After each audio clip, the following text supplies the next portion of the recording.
We're fighting disasters on two fronts: the devastating bushfires and the COVID-19 pandemic.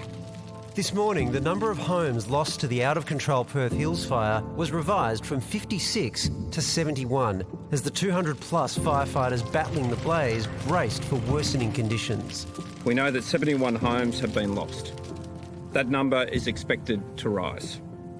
To all those who've been impacted by the fires, can I say, every single Western Australian is thinking of you today. But over there's two big plumes now, I see. So it's growing. Hundreds of evacuees spent the night in one of 3 emergency accommodation centres. There's been so many helpful people. It's really hard to sort of watch people really emotional state. We've obviously lost everything. Thankfully, at this point, no lives have been lost and no one is believed to be unaccounted for, and for that we are deeply grateful. Burning in Perth's north and east, the fire front has razed more than 9,400 hectares of land. Before lunch, residents of Shady Hills Estate and the town of Bullsbrook were put on high alert. By the afternoon, the change everyone feared hit, and the wind started driving the fire north. Yeah, no, I'm okay, but we lost the house. This bushfire is a huge risk. I just do not want to see anyone die out of this. This is so worrying. Well, Kevin Bailey is the Mayor of the City of Swan in Perth's eastern suburbs, and he joins us now. Kevin, a huge few days there. What's the latest coming from the fire front?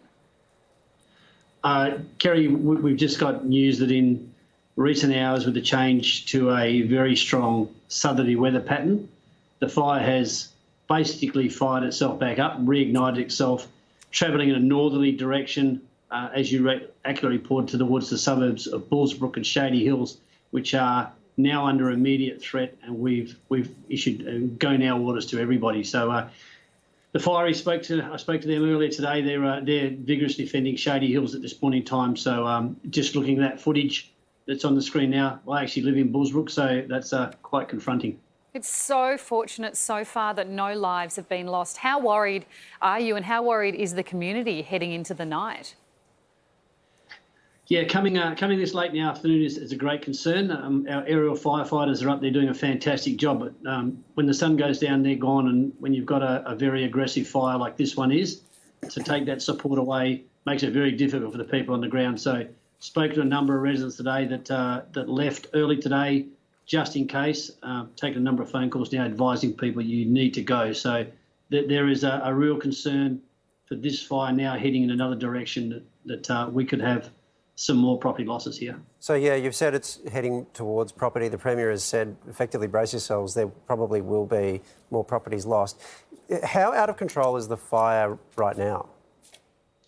So the area where this is coming from is it's coming out of the Avon Valley. So it's going up very steep terrain. So as everyone knows, fire travelling up a steep terrain travels very, very quickly. And when you put a 30 to 40 kilometre, 50 kilometre hour breeze behind it, it's very, very fast. Well, Kevin, Perth is in a 5-day lockdown, plus you have this bushfire. How is the community holding up?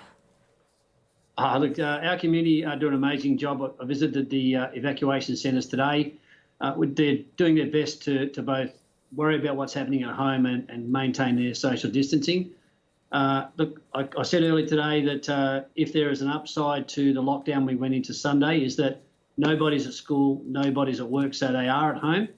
It's giving the opportunity for them to leave quickly without trying to get back, trying to get people from school. So it is an upside to the COVID lockdown. So we're finding that people are evacuating very, very quickly, and it's been miraculous that we've had 6 minor injuries in this whole thing and lost no one. It's incredible.